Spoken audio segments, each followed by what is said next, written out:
Taste the Daily. தேர்தல் வாக்குறுதிகளை அளித்து விவசாயிகளை ஏமாற்றி ஆட்சிக்கு வந்த பிறகு விவசாயிகளுக்கு துரோகம் செய்த அரசு ஸ்டாலின் அரசு. விவசாயிகளுக்கு இருமுறை பயிர்க்கடன் தள்ளுபடி, தடையில்லா மின்சாரம், மும்முனை மின்சாரம் வழங்கிய அரசு அதிமுக அரசு என்றும் அதிமுக பொதுச் செயலாளர் பெருமிதம். விவசாயி மதிக்காத முதலமைச்சர் இன்றைய முதலமைச்சர் ஸ்டாலின் என்பதை நாம் எண்ணி பார்க்க வேண்டும். விவசாயிகள் விளைவித்த நெல்லை கூட முழுமையாக கொள்முதல் செய்ய முடியாத அரசாங்கம் விடியா திமுக அரசாங்கம். விவசாயிகளுக்கு அண்ணா திமுக ஆட்சி இருக்கின்ற பொழுது 2 முறை தொடக்க வேளாண் கூட்டுறவு வங்கியில் வாங்கிய பயிர்க்கடன் தள்ளுபடி செஞ்சோம். விவசாயிகளுக்கு 24 மணி நேரம் அவருடைய மின் மோட்டார் இயங்குவதற்கு தடையில்லா மின்சாரம் கொடுத்தோம், மும்முனை மின்சாரம் கொடுத்தோம். அதையும் நீங்க நிறுத்திட்டீங்க. ஆக விவசாயிகளுக்கு எந்த நன்மையும் செய்யாத ஒரே அரசாங்கம் திராவிட முன்னேற்ற கழக அரசாங்கம் என்பதை நாம் எண்ணி பார்க்க வேண்டும். அதிமுக ஆட்சியின் அழுத்தத்தால் தான் 28 மாதங்கள் கழித்து மகளிர் உரிமை தொகை கொடுக்கப்படுகிறது. திமுக ஆட்சியில் அனைத்து துறைகளிலும் ஊழல் நடைபெற்றுள்ளதாக அதிமுக பொதுச் செயலாளர் குற்றச்சாட்டு. ஆட்சிக்கு வந்தவுடன் குடும்ப தலைவிக்கு மாதந்தோறும் 1000 ரூபாய் வழங்குவதாக சொன்னீங்க. ஏன் இதுவரைக்கும் கொடுக்கல? நாங்க பேசணும், எங்களுடைய சட்டமன்ற உறுப்பினர் பேசினாங்க, பொது கூட்டத்தில் பேசணும், அறிக்கை வெளியிட்டோம். வேற வழி இல்லாம 28 மாதம் கழிச்சு அண்ணா திமுக கொடுக்கப்பட்ட அழுத்தத்தின் காரணமாக தான் மாதந்தோறும் 1000 ரூபாய் நம்முடைய குடும்ப தலைவிக்கு கிடைத்திட்டு இருக்குது. இன்றைக்கு ஊழல், எல்லா துறைகளிலும் ஊழல். இன்றைக்கு உள்ளாட்சி, அந்த உள்ளாட்சியிலே பணி சேர்க்கப்பட்டவர்களுக்கு பணி ஆணை வழங்கிட்டு இருப்பது பல 100 கோடி ரூபாய் ஊழல் செய்தாக. அதோட அந்த டிபார்ட்மெண்ட்ல பல ஊழல் நடைபெற்றதாக இடி கண்டுபிடிக்கப்பட்டு அரசாங்கத்துக்கு அனுப்பிச்சிருக்குது. எஃப்ஐஆர் போடணும், இதுவரைக்கும் எஃப்ஐஆர் போடல. நெல்லையில் பள்ளி மாணவிகள் மது அருந்தும் நிலையில் திமுக ஆட்சியில் சட்டம் ஒழுங்கு எப்படி இருக்கிறது என்பதை எண்ணி பாருங்கள். திமுக ஆட்சியில் பணம், நகை திருடுவது போல உடம்பில் உள்ள கிட்னியும் திருடப்படுவதாக அதிமுக பொதுச் செயலாளர் குற்றச்சாட்டு. 9ஆம் வகுப்பு படிக்கின்ற மாணவிகள் அந்த மது அருந்துறாங்கன்னு சொன்னா இந்த ஆட்சியில் எப்படி சட்ட ஒழுங்கு இருக்கின்றது என்பதை எண்ணி பார்க்க வேண்டும். மாணவருடைய நிலை எப்படி இருக்குது சிந்திச்சு பாருங்க. இளைஞருடைய நிலை எப்படி இருக்குது? நாம் இளைஞர்களை கண்ணும் கருத்துமாக பார்க்க வேண்டும். இந்த ஆட்சி இருக்கின்ற வரை திரு ஸ்டாலினுடைய அரசாங்கம் ஏதோ திருடுறாங்க, வீட்டில் பணத்தை திருடுறாங்க, நகையை திருடுறாங்க. இப்ப நம் உடம்பில் இருக்கின்ற உள் உறுப்பு கிட்னி திருடுறாங்க. இந்த ஆட்சியில கிட்னி திருடுறாங்க. கேவலமான ஆட்சி. தமிழகத்தில் கொலை கொள்ளை சம்பவங்களுக்கு அடித்தளமாக இருக்கும் போதைப் பொருட்கள் நடமாட்டத்தை கட்டுப்படுத்த திறனில்லாத பொம்மை அரசாக ஸ்டாலின் அரசு உள்ளது. சட்டத்தின் ஆட்சி மலர அதிமுக அரசு அமைய வேண்டும் என்றும் அதிமுக பொதுச் செயலாளர் எடப்பாடி கே பழனிசாமி பேச்சு. இந்த போதை ஆசாமிகளால் தான் கொலை, கொள்ளை, திருட்டு, வழிப்பறிவு, பாலியல் வன்கொடுமை தொடர்ந்து தமிழகத்திலே நடைபெறுவதற்கு அடித்தளம் இடுவது இந்த போதைப் பொருள். இதை இந்த அரசால் கட்டுப்படுத்த முடியுதா? முடியுதுங்களா? இவ்வளவு காரணம் இந்த ஆட்சியாளருடைய அலட்சியம். ஒரு திறமை இல்லாத முதலமைச்சர், பொம்மை முதலமைச்சர் தமிழகத்தை ஆண்டு கொண்டு இருக்கின்ற காரணத்தினால்தான் இப்படிப்பட்ட நிலைமை தமிழகத்திலே நிலவிக் கொண்டிருக்கிறது. இந்த நிலை மாற வேண்டும். அப்படின்னா அதிமுக ஆட்சி தமிழகத்திலே மலர வேண்டும். சட்டத்தின் ஆட்சி. அதிமுக ஆட்சியில சட்டத்தின் ஆட்சி. அப்படி ஒரு சிறப்பான ஆட்சி கொடுத்தோம். நாட்டு மக்கள் நிம்மதியாக வாழ்ந்தாங்க. அதிமுக ஆட்சியில் 248 ஆரம்ப பள்ளிகளை துவக்கியிருப்பதாகவும் 117 துவக்க பள்ளிகளை நடுநிலைப் பள்ளியாகவும் 1079 நடுநிலைப் பள்ளியை உயர்நிலைப் பள்ளியாகவும் 604 உயர்நிலைப் பள்ளியை மேல்நிலைப் பள்ளியாகவும் தரம் உயர்த்தப்பட்டது. திமுக ஆட்சியில் திறக்கப்பட்ட பள்ளிகள் மற்றும் மாணவர்கள் சேர்க்கை எத்தனை என்பதை சொல்லுங்கள் பார்க்கலாம் என ஸ்டாலினுக்கு அதிமுக பொதுச் செயலாளர் சவால். கல்வி அமைச்சருக்கு நான் குறிப்பிட விரும்புகின்றேன். அனைத்து இந்திய அண்ணா திராவிட முன்னேற்ற கழக ஆட்சியிலே 248 துவக்க பள்ளியிலே நாங்கள் துவக்கினோம். திரு ஸ்டாலினுக்கு சேலஞ்சா சொல்றேன், கேட்டுக்குங்க. தெரியலனா கேட்டு தெரிஞ்சுக்கங்க. உங்க அமைச்சரிடத்திலே 248 ஆரம்ப பள்ளியிலே துவக்கி இருக்கிறோம். 117 துவக்க பள்ளியை நடுநிலை பள்ளியாக தரம் உயர்த்தியிருக்கிறோம். 1079 நடுநிலைப் பள்ளியை உயர்நிலைப் பள்ளியாக தரம் உயர்த்தியிருக்கிறோம். 604 உயர்நிலைப் பள்ளியை மேல்நிலைப் பள்ளியாக தரம் உயர்த்தியிருக்கிறோம். இப்படி அனைத்து இந்திய அண்ணா திராவிட முன்னேற்ற கழக ஆட்சியிலே பள்ளிகளை திறந்து அதிக பேர் கல்வி கற்கக்கூடிய சூழ்நிலையை உருவாக்கிய அரசாங்கம் அதிமுக அரசாங்கம். உங்களுடைய ஆட்சியில் எத்தனை பள்ளிகளை திறந்த, அதனால எவ்வளவு மாணவர்கள் சேர்க்கை சொல்லு பார்க்கலாம். ஒப்பந்த செவிலியர்களை பணி நிரந்தரம் செய்வோம் என்று தேர்தல் அறிக்கையில் குறிப்பிட்ட திமுக அதனை செயல்படுத்தவில்லை. ஒப்பந்த அடிப்படையில் அமைக்கப்பட்ட செவிலியர்கள் அதிமுக ஆட்சி அமைந்ததும் நிரந்தர பணியாளர்களாக நியமிக்கப்படுவார்கள் என அதிமுக பொதுச் செயலாளர் உறுதி. அவர்கள் ஒப்பந்த அடிப்படையில் பணிபுரிஞ்சிட்டு இருக்கிறாங்க. தேர்தல் அறிக்கையில் குறிப்பிட்டாங்க, திமுக ஆட்சிக்கு வந்தா செவிலியர்கள் பணி நிரந்தரம் செய்யப்படுவார்கள் என்று. இதுவரை அவர்கள் போராடி போராடி கைது செய்யப்பட்டு அவர்களை சித்திரவதை பண்ணிட்டு இருக்கிறாங்க. அண்ணா திமுக ஆட்சி மலர்ந்தவுடன் இந்த ஒப்பந்த அடிப்படையில் நியமிக்கப்பட்ட செவிலியர்கள் நிரந்தர பணியாளராக நியமிக்கப்படுவார்கள். திருவள்ளூர் மாவட்டம் திருத்தணி புறநகர் ரயில் நிலையம் அருகே ஒடிஷா இளைஞரை கஞ்சா போதையில் 4 சிறுவர்கள் அரிவாளால் கொடூரமாக தாக்குதல் நடத்தியது நகர பாதுகாப்பு தோல்வியை வெளிச்சமிட்டுள்ளது. சிறுவர்களிடையே வாக்குவாதம் ஏற்படலாம், ஆனால் கையில் ஆயுதங்கள் கிடைப்பது எப்படி?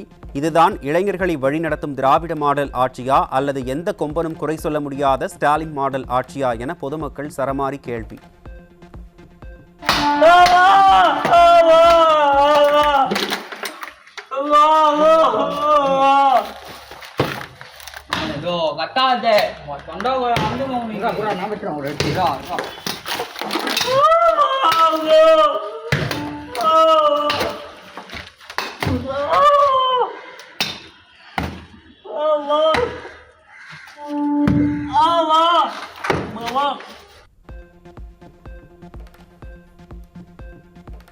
சென்னையில் இருந்து திருத்தணி செல்லும் ரயிலில் கத்தியுடன் ரீல்ஸ் எடுத்த 17 வயதுள்ள 4 சிறுவர்களை தடுத்த வடமாநில இளைஞரை சிறார்கள் அரிவாளால் சரமாரியாக கொலைவெறி தாக்குதலில் ஈடுபட்டதாக வரும் செய்தி அதிர்ச்சி அளிக்கிறது. இந்த தாக்குதல் தொடர்பான காணொளியை காண நெஞ்சம் பதைப்பதைப்பதாகவும், புத்தகம் இருக்க வேண்டிய கைகளில் பட்டாக்கத்தி வந்திருப்பது வெட்கக்கேடானது என்றும் அதிமுக பொதுச் செயலாளர் காட்டம். மாநிலத்தின் எதிர்காலத்தை இப்படி சீர்குலைத்துவிட்டு எத்தனை மேடை ஏறி என்ன பெருமை பேசி என்ன பயன் ஸ்டாலின் அவர்களே? கைதான சிறுவர்கள் மீது கடும் சட்ட நடவடிக்கை எடுக்கவும், இந்த சம்பவம் நடக்க மூல காரணமான சட்டம் ஒழுங்கு சீர்கேட்டையும் போதைப்பொருள் புழக்கத்தையும் கட்டுக்குள் கொண்டுவர கடும் நடவடிக்கைகளை மேற்கொள்ள ஸ்டாலின் மாடல் திமுக அரசை வலியுறுத்துவதாகவும் அதிமுக பொதுச் செயலாளர் அறிக்கை.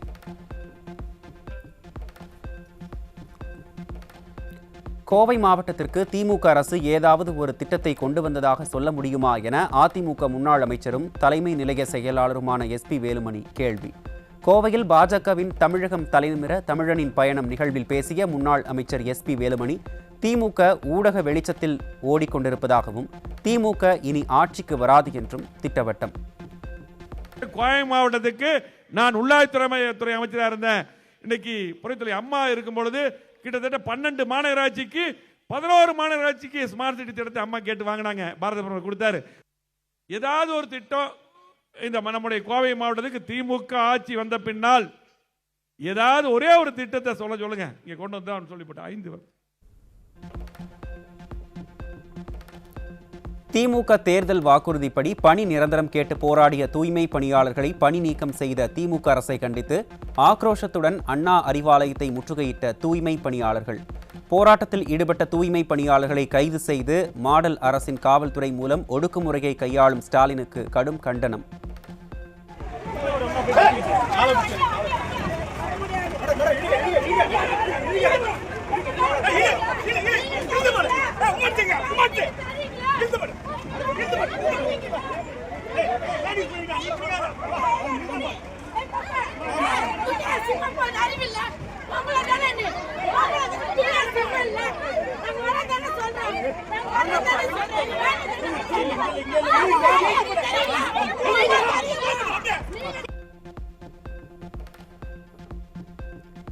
சம வேலைக்கு சம ஊதியம் வழங்காத ஸ்டாலின் அரசை கண்டித்து சென்னை எழும்பூரில் உள்ள வட்டார வளர்ச்சி கல்வி அலுவலகத்தை முற்றுகையிட்டு 5வது நாளாக இடைநிலை ஆசிரியர்கள் போராட்டம்.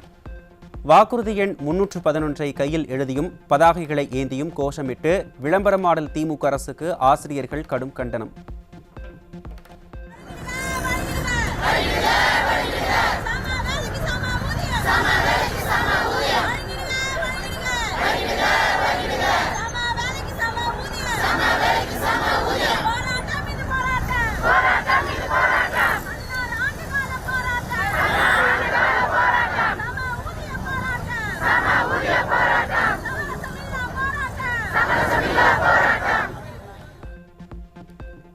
இரண்டாயிரத்தி 22 சட்டமன்றத்தில் நிறைவேற்றப்பட்ட துணைவேந்தர் நியமனம் மற்றும் நீக்க அதிகாரத்தை தமிழக அரசுக்கு வழங்கும் மசோதாவை குடியரசுத் தலைவர் திரௌபதி முர்மு ஒப்புதல் அளிக்காமல் திருப்பி அனுப்பினார். அரசியல் மோதலின் இறுதியில் விடியாத திமுகவின் உயர்கல்வி கணக்கு சறுக்கியதாக பொதுமக்கள் விமர்சனம். ராமேஸ்வரத்தில் இன்று நடைபெறும் காசி தமிழ்ச்சங்கமம் நிறைவு விழாவில் சிறப்பு விருந்தினராக பங்கேற்கிறார் குடியரசு துணைத் தலைவர் CP ராதாகிருஷ்ணன். இன்று மாலை 3:50 மணிக்கு மண்டபம் முகாமிற்கு ஹெலிகாப்டர் மூலம் வருகை தரும் CP ராதாகிருஷ்ணன் அங்கிருந்து சாலை மார்க்கமாக அரங்குக்கு சென்று விழாவை தொடங்கி உரையாற்றுகிறார்.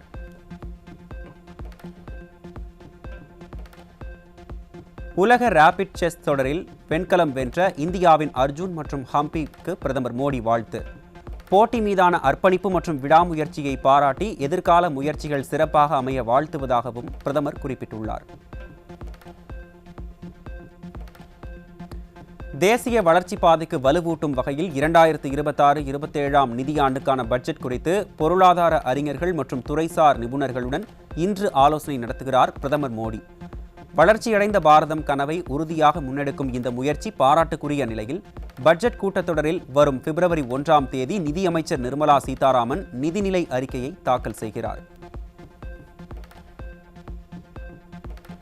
SIR படிவங்களில் உள்ள விவரங்களை சரிபார்க்க 12,43,000 வாக்காளர்களுக்கு அறிவிப்பு கடிதங்கள் அனுப்பிய தேர்தல் ஆணையம்.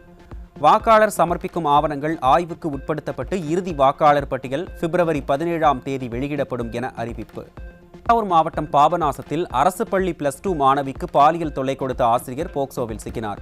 விடியாத ஸ்டாலின் ஆட்சியில் பள்ளிக்கூடங்கள் அப்பாவி மாணவிகளை பாலியல் ரீதியாக அச்சுறுத்தும் கூடங்களாக மாறிவிட்ட நிலையில் துறை சார்ந்த அமைச்சர் எங்கே தூங்கிக் கொண்டிருக்கிறார் என பெற்றோர் கேள்வி. தஞ்சாவூர் மாவட்டம் பாபநாசம் அருகே மது போதையில் 65 வயது மூதாட்டியை தாக்கி பாலியல் வன்கொடுமை செய்த நபர் சிக்கினார். திறனற்ற திமுக ஆட்சியில் பொழுது விடிந்தால் தமிழகத்தில் பாலியல் கொடூர செய்திகளே தலைப்பாகும் அவலம். சேலம் மாவட்டம் மேட்டூர் அருகே மனநலம் பாதிக்கப்பட்ட சிறுமியை கர்ப்பமாக்கிய இளைஞர் போக்சோவில் சிக்கினார். அப்பா ஸ்டாலின் ஆட்சியில் சிறுமிகளுக்கு எதிரான குற்ற சம்பவங்கள் அரங்கேறி வரும் நிலையில் காவல்துறை கண்டுகொள்ளாமல் அவலம்.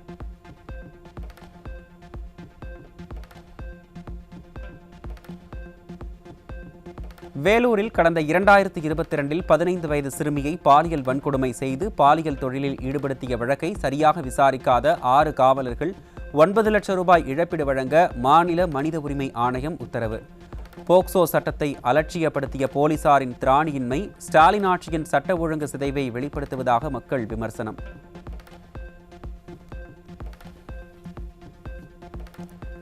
விழுப்புரம் மாவட்டம் திருவெண்ணைநல்லூர் அருகே கிராம நிர்வாக அலுவலர் பாலியல் தொல்லை கொடுத்து துன்புறுத்துவதாக கூறி கணவனை இழந்த பெண் 3 குழந்தைகளுடன் கண்ணீர் மல்க ஆட்சியர் அலுவலகத்தில் புகார் கூறியும் போலீஸ் ஏற்க மறுப்பதாக கூறி தர்ணாவில் ஈடுபட்ட பெண்ணை ஏவல் துறையினர் மிரட்டிய நிலையில் அப்பாவி பெண்களுக்கு ஸ்டாலின் ஆட்சியில் அரசு அலுவலர்களும் பாலியல் ரீதியாக அச்சுறுத்துவதாக மக்கள் குற்றச்சாட்டு. அவர் தண்டபாணி மேல போய் நான் திருநெல்வேலி ஸ்டேஷன்ல கம்ப்ளைண்ட் கொடுக்குறேன், காளிதாஸ் சாருக்கு நான் கொடுக்குறேன்.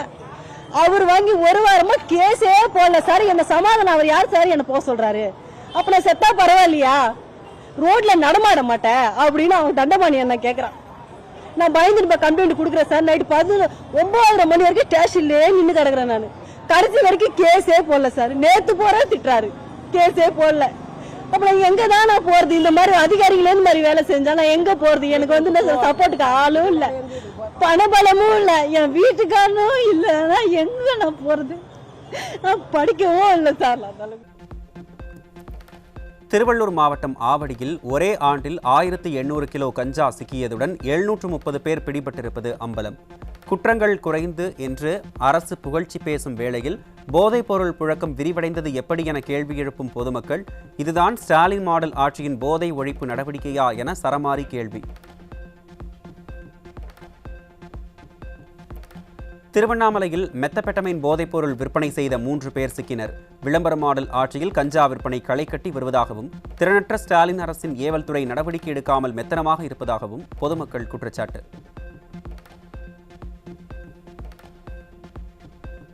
சென்னை குமரன் நகர் பகுதியில் கிரிண்டர் ஆப் மூலம் போதைப்பொருள் விற்பனை செய்த 3 பேர் பிடிபட்டதுடன் அவர்களிடமிருந்து மெத்தபெட்டமைன் மற்றும் கஞ்சா பறிமுதல்.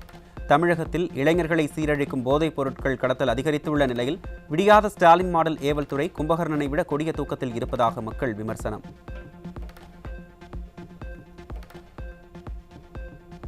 சென்னை பாரிமுனை பகுதியில் கார் மற்றும் இருசக்கர வாகனத்தில் கடத்திச் செல்லப்பட்ட 2 கோடி ரூபாய் மதிப்பிலான அதீத போதை தரும் ஓஜி கஞ்சா பறிமுதல் செய்யப்பட்டதுடன் கடத்தலில் ஈடுபட்ட 2 பேர் சிக்கினர்.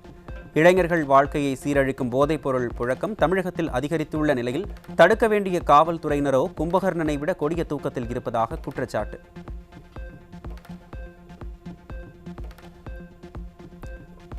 பெங்களூருவில் இருந்து தடை செய்யப்பட்ட புகையிலை பொருட்களை கடத்தி வந்த 8 பேர் கடலூர் மாவட்டம் சிதம்பரம் அருகே 420 கிலோ புகையிலை பொருட்களுடன் பிடிபட்டனர். ஸ்டாலின் ஆட்சியில் வெளிமாநிலங்களிலிருந்து முதலீடுகள் வருகிறதோ இல்லையோ போதைப் பொருட்கள் பார்சல் அதிக அளவில் வருவதாக மக்கள் விமர்சனம். சேலம் மாவட்டம் ஏற்காடு அருகே உள்ள மாரமங்கலம் கிராமத்தைச் சேர்ந்த இளம்பெண் அழுகிய நிலையில் சடலமாக காட்டுப்பகுதியில் மீட்பு. இளம்பெண்ணை துப்பட்டாவால் கழுத்தை நெரித்து கொலை செய்தவர் தேடப்பட்டு வரும் நிலையில் தீயசக்தி திமுக ஆட்சியில் பெண்களுக்கு பாதுகாப்பு அறவே இல்லை என மக்கள் சாடல்.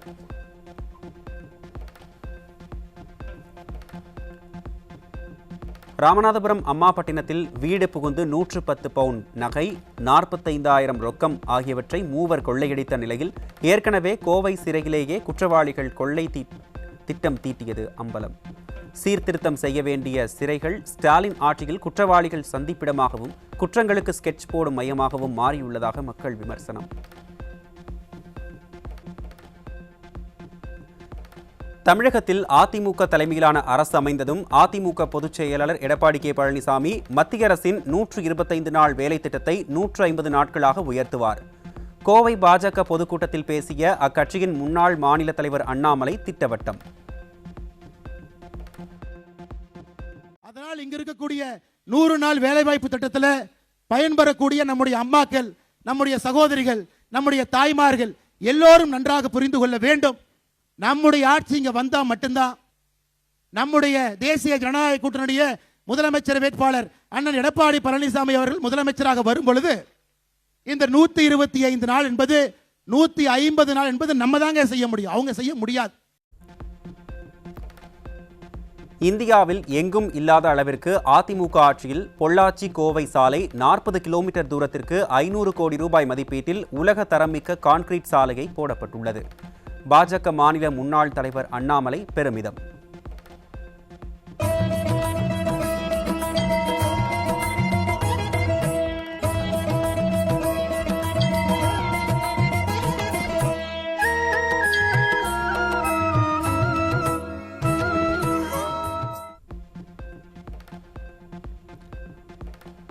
நூற்றி 8 திவ்ய தேசங்களில் முதன்மையானதும் பூலோக வைகுண்டம் என்று போற்றப்படுவதுமான திருச்சி மாவட்டத்தில் அமைந்துள்ள ஸ்ரீரங்கம் அரங்கநாதர் கோயிலில் சொர்க்கவாசல் திறக்கப்பட்டது. தன்னூர் லக்னத்தில் மூலஸ்தானத்தில் இருந்து புறப்பட்ட நம்பெருமாள் திருக்கொட்டகை பிரவேசம் கண்டருளி ஆயிரங்கால் மண்டபத்திற்கு வந்தடைந்த நிலையில் ஆயிரக்கணக்கான பக்தர்கள் சாமி தரிசனம்.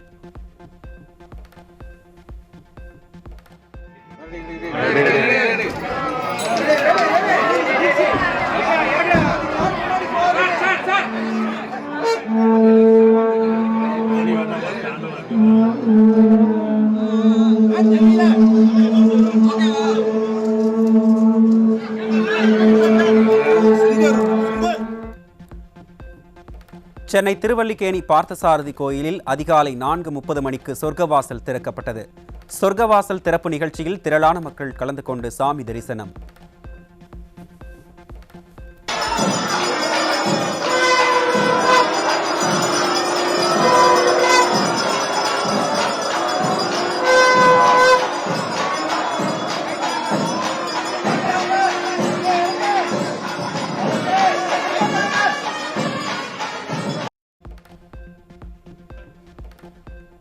திருப்பதி ஏழுமலையான் கோயிலில் வைகுண்ட ஏகாதசியையொட்டி வெகு விமர்சையாக நடைபெற்ற தங்க தேரோட்டம். மாட வீதிகளில் காத்திருந்த பல்லாயிரக்கணக்கான பக்தர்கள் பக்தி கோஷம் எழுப்பி வழிபாடு செய்தனர்.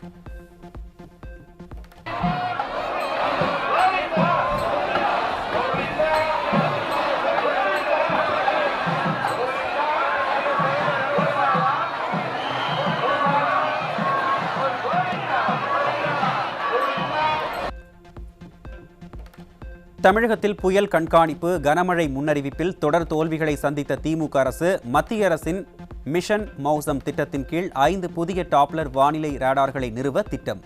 கன்னியாகுமரி, திருச்சி, கோயம்புத்தூர், ஏற்காடு, ராமநாதபுரம் ஆகிய இடங்களில் அமைக்கப்படும் ரேடார்கள் முன்கூட்டிய எச்சரிக்கை அமைப்புகளை வலுப்படுத்தும் என எதிர்பார்ப்பு.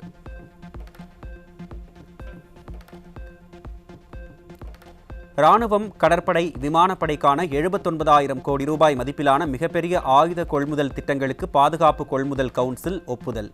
நீண்ட தொலைவு வழிகாட்டி ராக்கெட்டுகள், அஸ்திரா MK2 ஏவுகணைகள், ஸ்பைஸ் 1000 கருவிகள் உள்ளிட்டவை மூலம் இந்தியாவின் போர் திறன் வெகுவாக வலுவடையும் என மத்திய அரசு பெருமிதம்.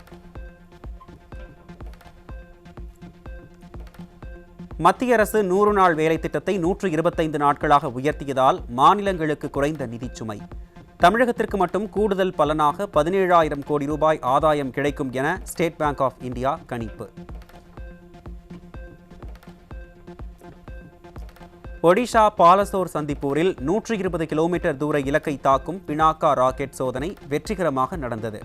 பினாக்கா ராக்கெட் அதிகபட்ச தூரத்தில் துல்லிய தாக்குதல் நடத்துவதாக மத்திய அமைச்சர் ராஜ்நாத் சிங் பாராட்டு.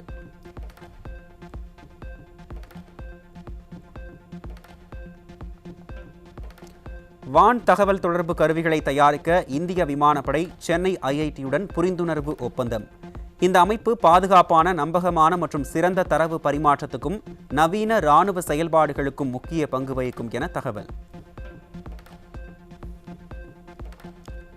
தலைநகர் டெல்லியில் கடும் குளிர், காற்று மாசு கொடுமைக்கு இடையே கர்தவ்யா பாதையில் நடைபெற்ற குடியரசு தின அணிவகுப்பு ஒத்திகை. ஸ்வெட்டர் அணிந்து கொண்டு மிடுக்கான அணிவகுத்து சென்ற விமானப்படை வீரர்கள்.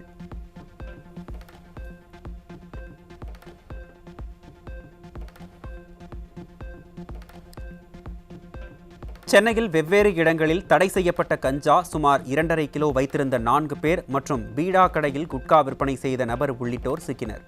நகரம் முழுவதும் கஞ்சா, குட்கா தடையின்றி புழங்கும் நிலையில் திமுக அரசு கைகட்டி நிற்பதாக மக்கள் குற்றச்சாட்டு. கள்ளக்குறிச்சி மாவட்டம் சின்னசேலம் ஒரே தெருவில் அடுத்தடுத்து 3 வீடுகளில் நகை மற்றும் பணத்தை திருடிய கொள்ளை கும்பல். திறனற்ற ஸ்டாலின் ஆட்சியில் காவல்துறை கும்பகர்ணனை விட கொடிய தூக்கத்தில் இருப்பதால் குற்ற சம்பவங்கள் அதிகரித்து வருவதாக பொதுமக்கள் குற்றச்சாட்டு. சேலம் மாவட்டம் ஆத்தூர் அருகே சாலையில் நடந்து சென்ற பெண்ணிடம் மிளகாய் பொடி தூவி 2 சவரன் தங்கச் செயின் பறிப்பு.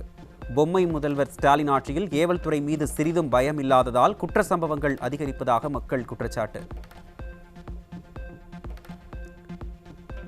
சென்னை வேளச்சேரி அருகே அடையாளம் தெரியாத நபர் அரசு பேருந்தின் டிக்கெட் இயந்திரத்தை திருடிச் சென்ற சம்பவத்தால் அதிர்ச்சி. ஸ்டாலின் ஆட்சியில் ஏவல்துறை மீது பயம் இல்லாததால் அனுதினமும் குற்ற சம்பவங்கள் நடப்பதாக மக்கள் குற்றச்சாட்டு.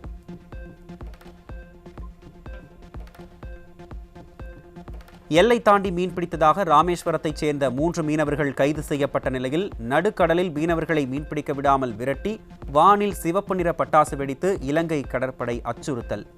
மீனவர்கள் பிரச்சினை குறித்து சிறிதும் நடவடிக்கை எடுக்காமல் பொம்மை முதல்வர் வாய் மூடி மௌனியாக இருப்பது ஏன் என மீனவர்கள் கேள்வி.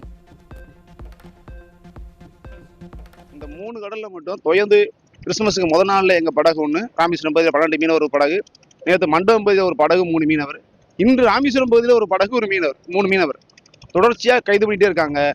அது போக எங்கள் வாழ்வாதாரம் முற்றிலும் அழிஞ்சுட்டு இருக்கு. தயவு கூர்ந்து இந்த மத்திய மாநில அரசாங்கம் தலையிட்டு எங்கள் மீனவரோட வாழ்வாதாரத்தை மீட்டு கொடுங்க. இந்த சிறை பிடிக்க தடுத்து நிறுத்துங்க. இங்கே தொடர்ந்து நடந்துக்கிருந்தா எங்களுடைய வாழ்வாதாரம் முற்றிலும் அழிஞ்சு போச்சு. தயவு கூர்ந்து எங்கள் வாழ்வாதாரத்தை பாதுகாத்து மீட்டு தருமாறு மிக மத்திய அரசு அதிகாரிகளுக்கு கேட்டுக்கிறேன். ரவுடிகளை ஏவி வழக்கறிஞரை கொலை செய்ய போலீசார் திட்டம் தீட்டியதாக கூறி சென்னையில் காவல் இணை ஆணையர் அலுவலகத்தை முற்றுகையிட்ட வழக்கறிஞர்களால் பரபரப்பு. ஸ்டாலின் ஆட்சியில் வேலியே பயிரை மேய்ந்தார் போல் சட்டம் ஒழுங்கை காப்பாற்ற வேண்டிய காவல்துறையினரே சட்டவிரோத சம்பவங்களில் ஈடுபடும் அவலம்.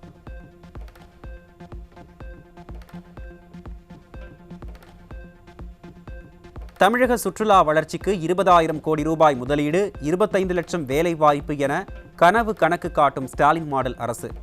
கொள்கை அறிவிப்பு மட்டும் பளபளக்கும் நிலையில் நிஜத்தில் அரசு பணமின்றி தனியார் டெண்டர்களுக்கு கையேந்தும் அவல நிலை.